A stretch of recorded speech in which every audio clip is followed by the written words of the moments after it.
گلستانهای بوزین صفت. شما یک پست قرآن، الفاظ قرآن را با آتش بکشید، فکر میکنید که از قرآن تمام هست؟ انا نحن نزلنا الذکر و انا له لحافظون. الله میگه حافظ نگهدار این قرآن ما هستیم. الله حافظ این قرآن است، رب العالمین حافظ این قرآن هست. مصطفی را وعده داده الطاف حق، مصطفی را وعده داده مصطفی را وعده داده الطاف حق. گر بمیری تو نمیرد این سبق.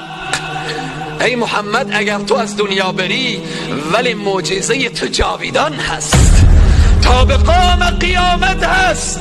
و این کنتم فی ریب مما نزلنا.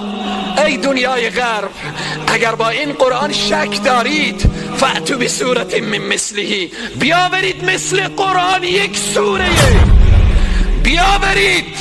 ام یقولون افترا قل فأتوا بعشر سور مثله، 10 سوره مثل قرآن بیاورید.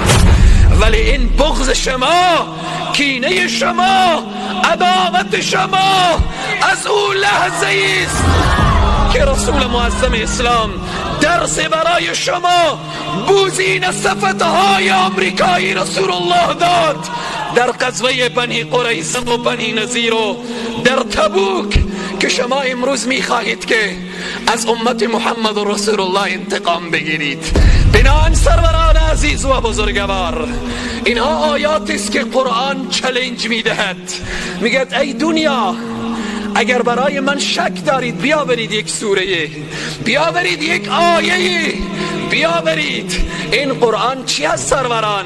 و ننزل من القرآن ما هو شفا.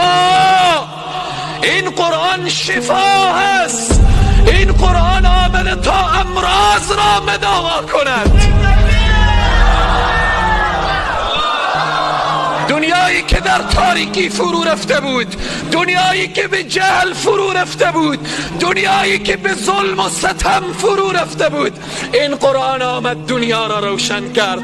این قرآن آمد ذهنها را روشن کرد، اذهان را روشن کرد، بینش و روشنایی برای انسان و انسانیت داد. یخرجهم من الظلمات الی النور. این قرآن کارش و برنامهش این بوده که این که بیرون کند انسان و انسانیت را از تاریکی ها و سوق دهد به طرف روشنایی.